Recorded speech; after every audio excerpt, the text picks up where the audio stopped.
नमस्कार दोस्तों, good evening. मैं अखिलेश एक बार फिर जुड़ गया हूं आप सभी से अपने चैनल पे।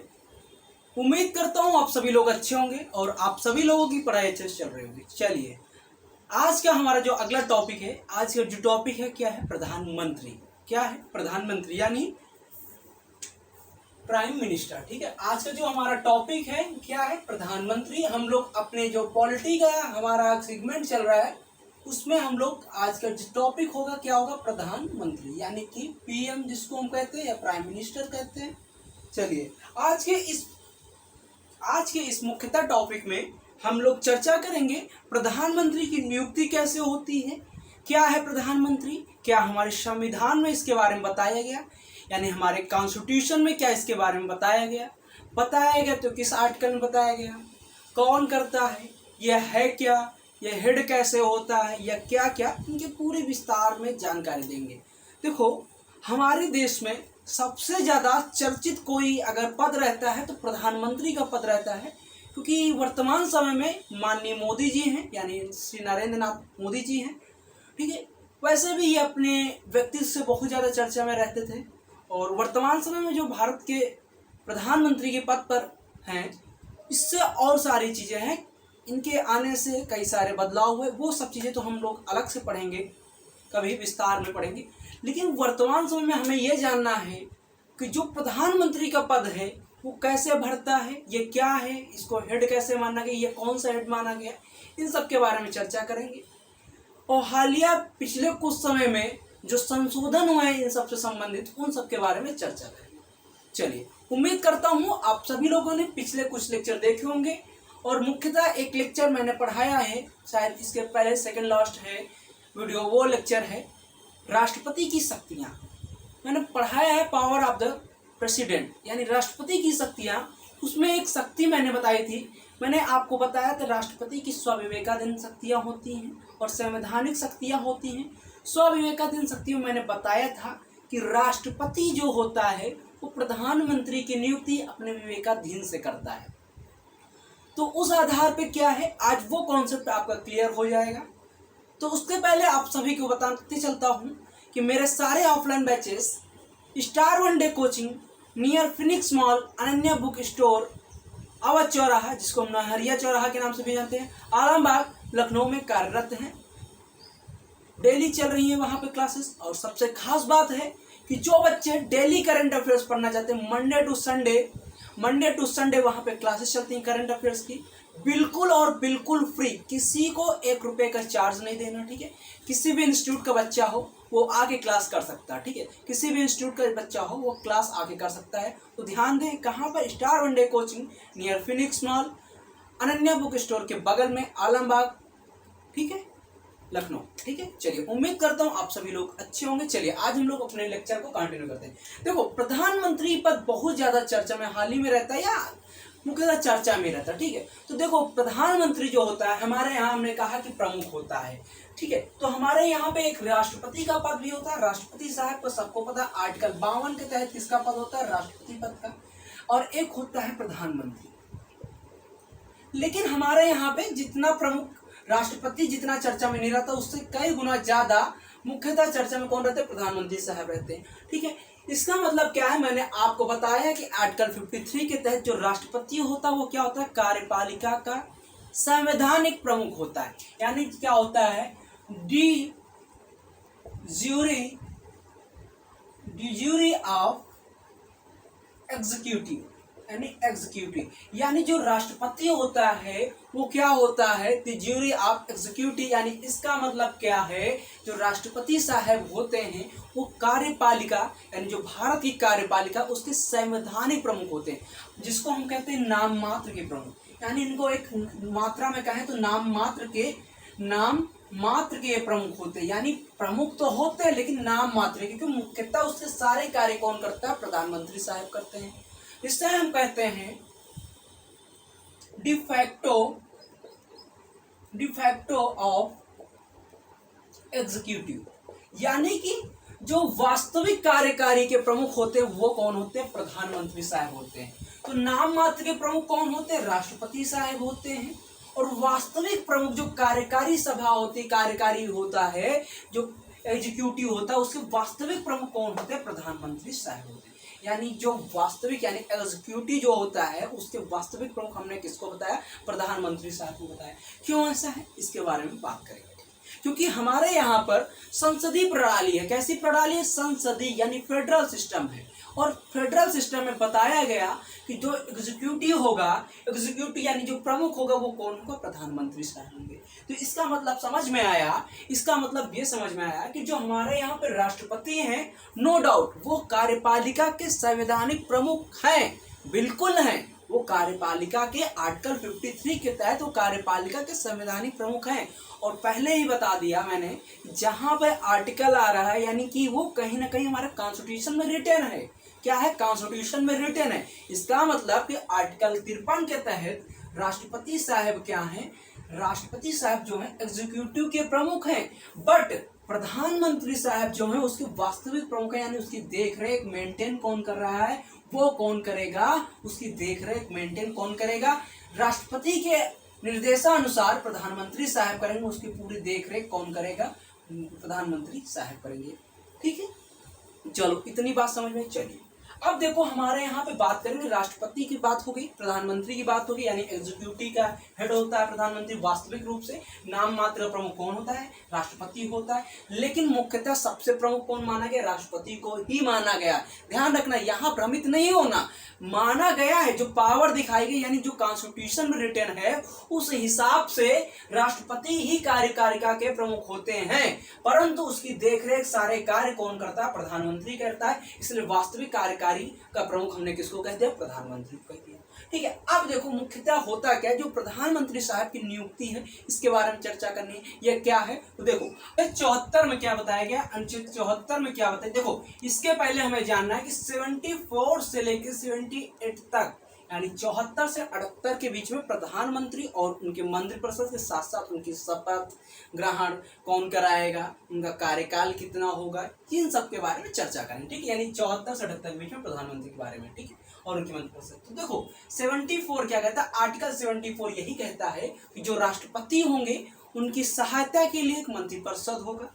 आर्टिकल 74 के तहत क्या है? राष्ट्रपति होंगे, उनकी सहायता के लिए एक मंत्रिपरिषद होगा, जिसका प्रमुख कौन होगा? जिसका प्रमुख प्रधानमंत्री साहब। ठीक है, राष्ट्रपति की जो राष्ट्रपति होंगे किसकी सहायता की, किसकी सलाह के अनुसार कार्य करेंगे? तो राष्ट्रपति जो होंगे वो मंत्रिपरिषद की सलाह के अनुसार कार्य करेंगे। परंतु अगर राष्ट्रपति साहब कोई सलाह जो भेजी गई है मंत्रिपरिषद के द्वारा, उस सलाह पर अपने कोई विचार प्रस्तुत करते हैं, और जब अपने विचार प्रस्तुत करेंगे तो विचार कहाँ जाएंगे? पुनर्विचार के लिए। यानी राष्ट्रपति क्या करेंगे? उसके पुनर्विचार के लिए प्रस्तुत करेंगे ना, कि इसमें कुछ कमियां हैं, ये कुछ अच्छाइयां हैं, इसको घटाना बढ़ाना, इन सब चीज़ों ये पुनर्विचार के लिए जब प्रस्तुत करेंगे, कहाँ? तो पुनर्विचार के लिए प्रधानमंत्री के माध्यम से कहाँ जाएगा? मंत्रिपरिषद जाएगा। और मंत्रिपरिषद फिर से अगर उन्हीं चीज़ों को पास कर देगा कि नहीं नहीं ये जो चीज़ें हैं बिल्कुल सही हैं, तो उस दौरान राष्ट्रपति साहब क्या करेंगे? बाध्यकारी हो जाएंगे और उसी की सलाह के अनुसार कार्य करेंगे, यानी मंत्रिपरिषद की सलाह के अनुसार कार्य करेंगे। यानी आर्टिकल 74 से हमने क्या सोचा, क्या समझा?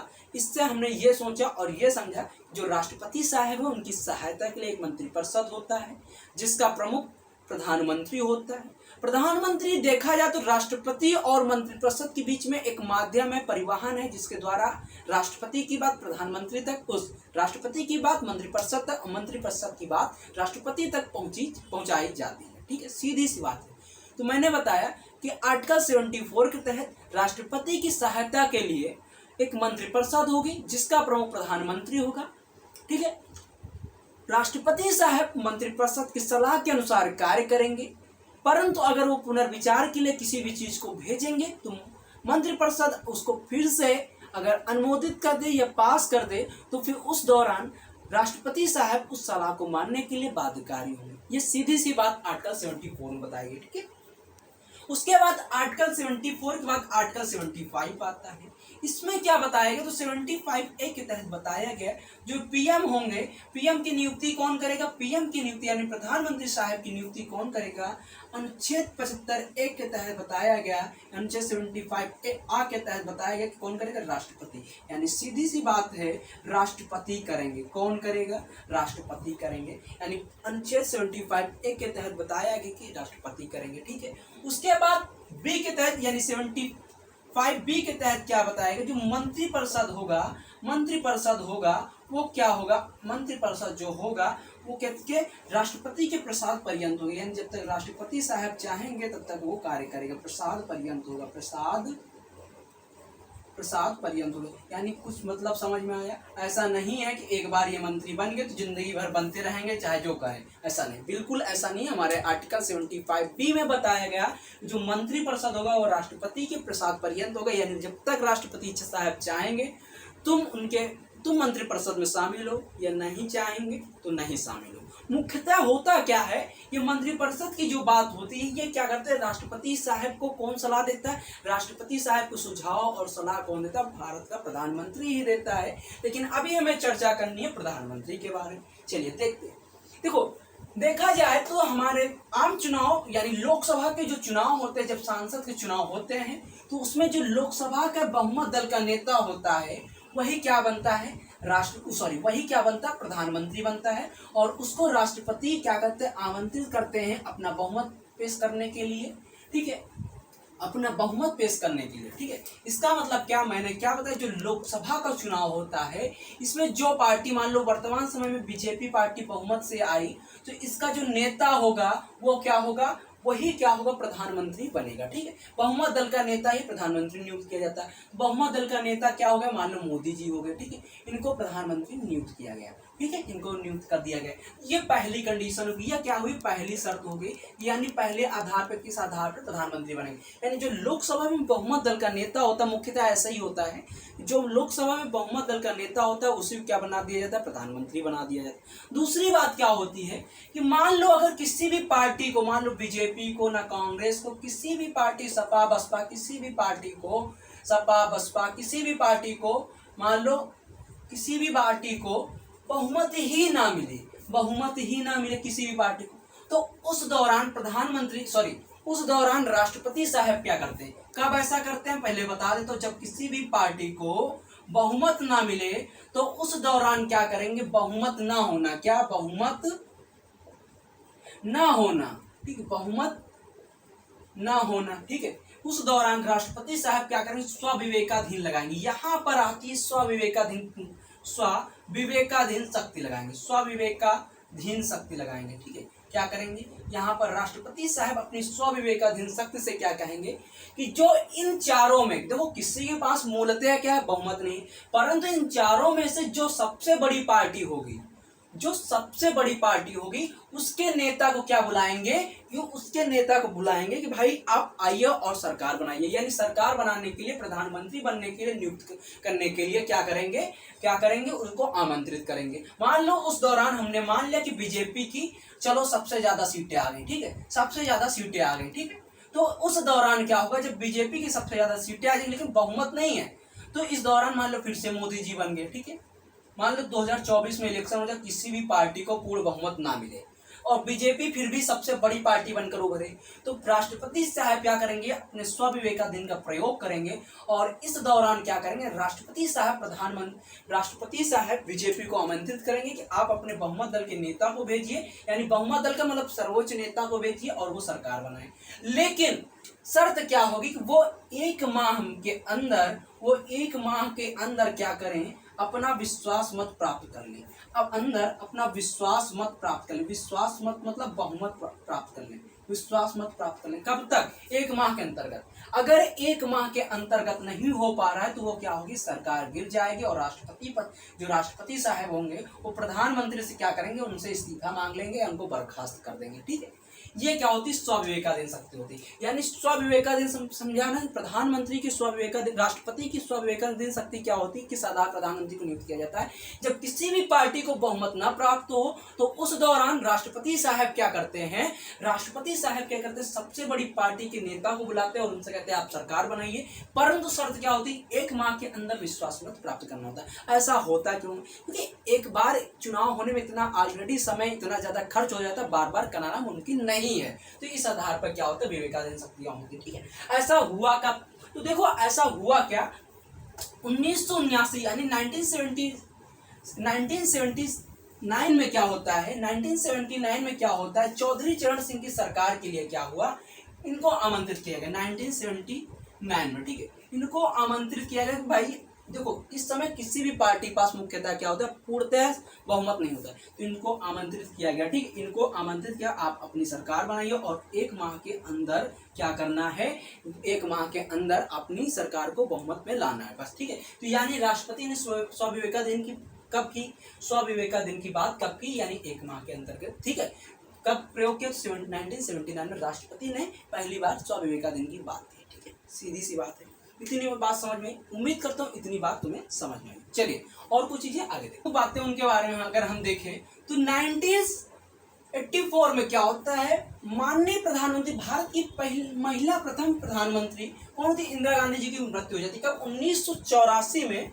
देखो 1984 में क्या होता है, इंदिरा गांधी जी की मृत्यु हो जाती है। किसकी मृत्यु हो जाती है, इंदिरा गांधी जी की। ठीक है, और इस दौरान क्या होता है, कांग्रेस की सरकार होती है। ठीक है, लेकिन राष्ट्रपति ज्ञानी जैल सिंह साहब क्या करते हैं, उन्होंने अपने यहाँ पे जो स्वविवेकाधीन शक्ति है उसको क्या किया, इग्नोर किया, और उनको बनाना, देखो क्या करना चाहिए उस समय, अगर इंदिरा गांधी जी की सरकार थी, बहुमत में थी भाई, तभी तो सरकार थी, इनकी क्या हो जाती, मृत्यु हो जाती, तो उस समय के जो वर्तमान राष्ट्रपति होते हैं कौन होते, ज्ञानी जैल सिंह जी होते हैं। ठीक है, तो उनको क्या करना चाहिए कि भाई राजीव गांधी को बुलाएं और क्या करें, राजीव गांधी को बुलाएं और उनको सरकार बनाने के लिए आमंत्रित करें, कि उसके उत्तराधिकारी तो वही थे उस समय, कहीं ना कहीं देखा जाए तो कांग्रेस के।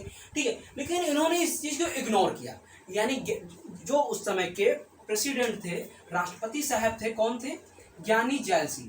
कौन थे, ज्ञानी जैल सिंह थे। ज्ञानी जैल सिंह ने क्या किया, इस चीज को इग्नोर किया, यानी इस प्रथा को इग्नोर किया। और उसके बाद क्या होता, जब इस प्रथा को इग्नोर किया तो जो कांग्रेस के जो मंत्रिपरिषद थी, जो कांग्रेस की जो मंत्रिपरिषद थी, उन्होंने क्या किया, अपने दल का प्रमुख किसको बना दिया, राजीव गांधी को बना दिया, यानी राजीव गांधी को बना दिया। ठीक है, राजीव गांधी बना दिया। और फिर इसके बाद जब इन्होंने अपना प्रस्ताव भेजा मंत्रिपरिषद ने, किसको, मंत्रिपरिषद ने अपना प्रस्ताव भेजा किसको, प्रेसिडेंट को भेजा, कि नहीं हमारे जो पार्टी के प्रमुख होंगे या भारत के जो प्रधानमंत्री होंगे वो कौन होंगे, राजीव गांधी। तो जब मंत्रिपरिषद ने बहुमत से भेज दिया तो इस दौरान क्या होना था, ज्ञानी जैल सिंह को ये बात माननी थी, क्योंकि राष्ट्रपति को ये बात माननी है जब कोई मंत्रिपरिषद ही स्वयं भेज रहा है, प्रधानमंत्री अपने जनता दल का प्रमुख मान के, अपना प्रमुख मान के, यानी जनता का प्रमुख मान के भेज रहा है, तो उस समय क्या होगा, कौन होगा, राजीव गांधी बनिए। कौन बन गए, राजीव। यानी जब हम सीधी सी बात जाने, 1984 में जब इंदिरा गांधी जी की मृत्यु होती है तो उस समय के जो वर्तमान प्रेसिडेंट होते ज्ञानी जैल सिंह ने, उन्होंने क्या किया कि राजीव गांधी को आमंत्रित नहीं किया सरकार बनाने के लिए, उन्होंने इस चीज को इग्नोर किया। परंतु उसके बाद जो मंत्रिपरिषद थी उन्होंने अपना नेता प्रमुख किसको चुना, राजीव गांधी को चुना। और जब राजीव गांधी को चुना तो उस दौरान प्रेसिडेंट को ये चीज माननी पड़ी कि नहीं, भारत के प्रधानमंत्री यही बनेंगे।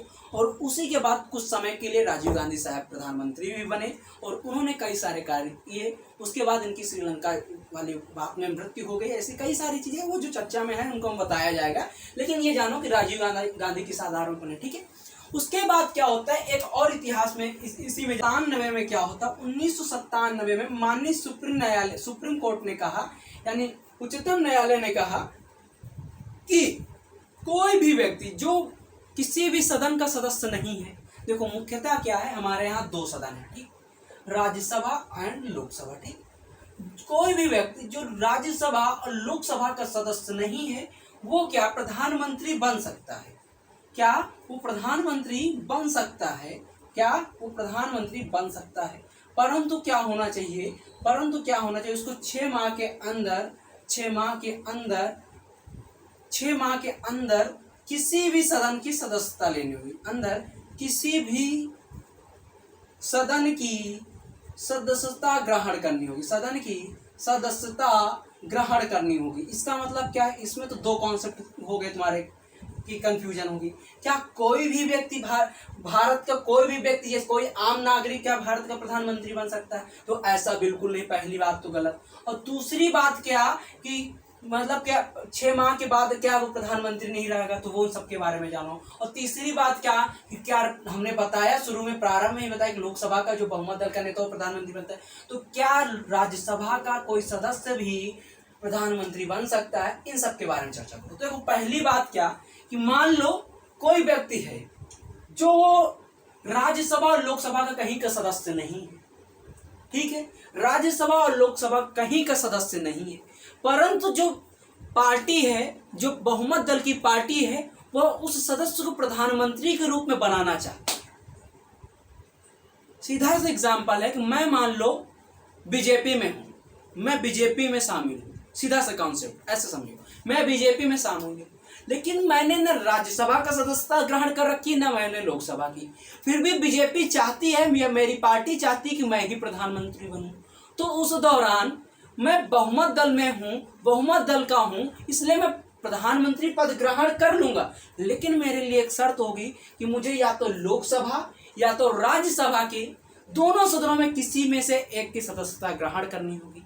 तो दूसरा जो कॉन्सेप्ट आपका कंफ्यूजन का था, क्या राज्यसभा का सदस्य भी प्रधानमंत्री बन सकता है? तो जी हाँ, हमारे कॉन्स्टिट्यूशन में, हमारे संविधान में बताया गया कि संसद या किसी भी सदन का सदस्य प्रधानमंत्री बन सकता है, यानी संसद या, परंतु वो सदस्यता ग्रहण कर रखी हो। जैसे कि 2004 में क्या होता है, 2004 में मनमोहन सिंह जी को क्या बनाया जाता है, कांग्रेस की तरफ से क्या बनाया जाता है, प्रधानमंत्री बनाया जाता है, परंतु वो तो राज्यसभा के सदस्य होते ना, वो तो लोकसभा के इलेक्शन नहीं लड़ते। इसलिए इस आधार पे 1966 में इंदिरा गांधी जी को इसी तरह बनाया गया था, ठीक है। तो ये चीजें हैं, कब आई ये चीज चर्चा में? 1997 में आई, ठीक है। 1997 में उच्चतम न्यायालय ने यही कहा कि दोनों सदनों में से किसी भी सदन का अगर सदस्य नहीं है तब भी वो प्रधानमंत्री बन सकता है, परंतु क्या होना चाहिए, उसको 6 माह के अंदर किसी सदन का 6 माह के अंदर किसी भी सदन का क्या होना चाहिए, सदस्यता ग्रहण करनी चाहिए, ठीक है। इतनी बात समझ में, उम्मीद करता हूँ यह सदस्यता आपकी बात समझ में। अब इतनी कंफ्यूजन क्लियर हो तो अब देखो कि प्रधानमंत्री को जो होता है, प्रधानमंत्री को शपथ कौन दिलाता है, ठीक है, इलेक्शन कैसे होते हैं, इन सब के बारे में जानो। तो देखो मुख्यतः जो प्रधानमंत्री होता है उसको इलेक्शन, तो देखो प्रधानमंत्री क्या होता है, मुख्यतः होता है, मैंने बताया बहुमत दल का नेता होता है। कहाँ की लोकसभा की जो बहुमत दल होता है उसका नेता हो जाता है। तो यानी आम चुनाव होता है, या अगर तुमसे पूछ लिया जाए कि प्रधानमंत्री का जो चुनाव होता है तो कैसा होता है, प्रत्यक्ष होता है या अप्रत्यक्ष होता है, ऑब्लिक अप्रत्यक्ष? तो देखो सीधी सी बात है भैया, हमारे कॉन्स्टिट्यूशन में इसमें न प्रत्यक्ष रूप से बताया गया न प्रत्यक्ष रूप से, यानी प्रधानमंत्री चुनाव की प्रक्रिया के बारे में कुछ भी नहीं बताया गया, ठीक है। दूसरी बात, हम कहें कि प्रधानमंत्री को शपथ कौन दिलाता है, तो शपथ हमारे माननीय कौन दिलाते हैं, राष्ट्रपति साहब दिलाते हैं। राष्ट्रपति साहब प्रधानमंत्री की शपथ दिलाते हैं। अच्छा, इनका कार्यकाल की बात कही जाए तो कार्यकाल क्या होगा, तो कार्यकाल इनका क्या है, राष्ट्रपति के प्रसाद पर्यंत, यानी जब तक मंत्रिपरिषद है तब तक है, उसके बाद कार्यकाल नहीं। जैसे ही मंत्रिपरिषद समाप्त हो जाएगी वैसे क्या हो जाएगा, कार्यकाल खत्म हो जाएगी। मान लो कि राष्ट्रपति साहब प्रधानमंत्री को हटा दे, बर्खास्त कर दे, तो उस दौरान भी मंत्रिपरिषद पूर्णतः समाप्त हो जाएगी। या मंत्रिपरिषद अगर बहुमत खो दे, यानी जो बहुमत दल का नेता है वो अपना बहुमत खो दे, तो उस समय भी प्रधानमंत्री क्या होंगे, बर्खास्त हो जाएंगे। तीसरी कंडीशन है कि मान लो किसी की मृत्यु हो जाती है, उस समय भी क्या होगा, फिर से री इलेक्शन नहीं होगा, मंत्रिपरिषद के द्वारा फिर से किसी को प्रमुख बनाया जाएगा, वो अलग कंडीशन है, ठीक है। तो इनकी कार्यकाल जो है कोई फिक्स टेन्योर नहीं है, मुख्यतः चलता कितना है, 5 साल है, 5 साल चलता है, लेकिन कोई ऐसा नहीं है कि इनको कहीं लिखा गया कि नहीं इनका कार्यकाल 5 साल ही होगा, ठीक है। तो हम सीधा से यही कहेंगे, राष्ट्रपति के प्रसाद पर्यंत, ठीक है। अब बात क्या करते हैं, जो प्रधानमंत्री होता है मुख्यतः होता क्या है, तो प्रधानमंत्री के जो कार्य है, पीएम के साहब के जो कार्य है, उनके कार्य के बारे में चर्चा करते हैं, ठीक है। जो प्रधानमंत्री कार्य है, पहली बात वो विधायी और प्रशासनिक जिम्मेदारी लेता है, ठीक है। केंद्र की पूरी जो विधायिक और प्रशासनिक जिम्मेदारी होती है, प्रशासनिक जिम्मेदारी होती है, वो कौन लेता है? प्रधानमंत्री लेता है। केंद्र की जो विधायी और प्रशासनिक जिम्मेदारी है वो कौन लेता है? प्रशासनिक जितनी जिम्मेदारी है और विधायी जितनी भी जिम्मेदारी है वो कौन लेता है? प्रधानमंत्री लेता है। और इस पर वो कार्य करता है अपनी काउंसिल ऑफ मिनिस्टर के तहत, यानी वो अपनी काउंसिल ऑफ मिनिस्टर के अंतर्गत कार्य करता है। देखो, अपनी काउंसिल ऑफ मिनिस्टर के अंतर्गत कार्य करता है। अब हमारे यहाँ देखो कई तरह के काउंसिल ऑफ मिनिस्टर होते हैं, मुख्यतः 3 प्रकार के होते हैं। तो 3 प्रकार के कौन कौन से काउंसिल ऑफ मिनिस्टर होते हैं उनके बारे में देखते हैं। ठीक है, देखो ये देखो काउंसिल ऑफ मिनिस्टर हो गए, एक हो गया कैबिनेट स्तर की, कैबिनेट, ठीक, एक हो गए राज्य मंत्री, ठीक है, और एक हो गए उपमंत्री। एक हो गए राज्य मंत्री और एक हो गए उपमंत्री, और इन्हीं में से होते हैं, ये देखो, एक अधीनस्थ हो जाते, अधीनस्थ राज्य मंत्री, अधीनस्थ राज्य मंत्री, और एक क्या होते हैं? उपराज्य मंत्री हो जाते हैं, उप राज्य मंत्री। ठीक है, तो इस स्तर पर हमारे यहाँ पर क्या बनाया जाता है? कैबिनेट और उसकी मिनिस्ट्री बनाई जाती है, यानी मंत्री परिषद बनाया जाता है। यानी भारत में जो मंत्री परिषद का आकार क्या होता है? एक कैबिनेट स्तर के मंत्री होते हैं, एक राज्य मंत्री होता है, एक उप मंत्री होता है। जो राज्य मंत्री है ऐसा नहीं कि किसी स्टेट का मंत्री होता है भाई, वो पूरे भारत का, संपूर्ण भारत का मंत्री होता है, लेकिन ध्यान देना वो कैबिनेट स्तर से नीचे आता है। ठीक, उसके बाद उपमंत्री होते हैं। ठीक है, हमारे यहाँ पे संविधान में क्या बताया गया कि जो भारतीय कैबिनेट मंत्रालय होगा, एक कैबिनेट मंत्री परिषद होगा, ये 15% ज्यादा नहीं होगा, यानी कुल सीटों का 15% होगा। यानी जो कैबिनेट स्तर के मंत्री होंगे वो 15% होंगे, इससे अधिक नहीं हो सकते, परंतु 12 से कम भी नहीं हो सकते, परंतु 12 से कम नहीं हो सकते, ये भी बात बताई गई है। यानी जो मंत्रिपरिषद में जो कैबिनेट स्तर के मंत्री होंगे उसमें कुल सीटों का, जैसे वर्तमान समय 545 सीटें, उसका 15% हो सकते हैं, इससे ज्यादा नहीं हो सकते। परंतु एक खासियत ये भी बताई 12 से कम भी नहीं हो सकती, यहाँ 12% नहीं, 12 व्यक्ति से कम नहीं हो सकते। ये क्या है? मंत्रिपरिषद के बारे में चर्चा की गई। तो मैंने क्या बताया? मुख्यतः राष्ट्रपति जो होते कार्यपालिका के संवैधानिक प्रमुख होते, परंतु नाम मात्र होते। सही रूप से या वास्तविक रूप से उसका प्रमुख कौन होता है? सही रूप से और वास्तविक रूप से भारत के प्रधानमंत्री प्रमुख होता है।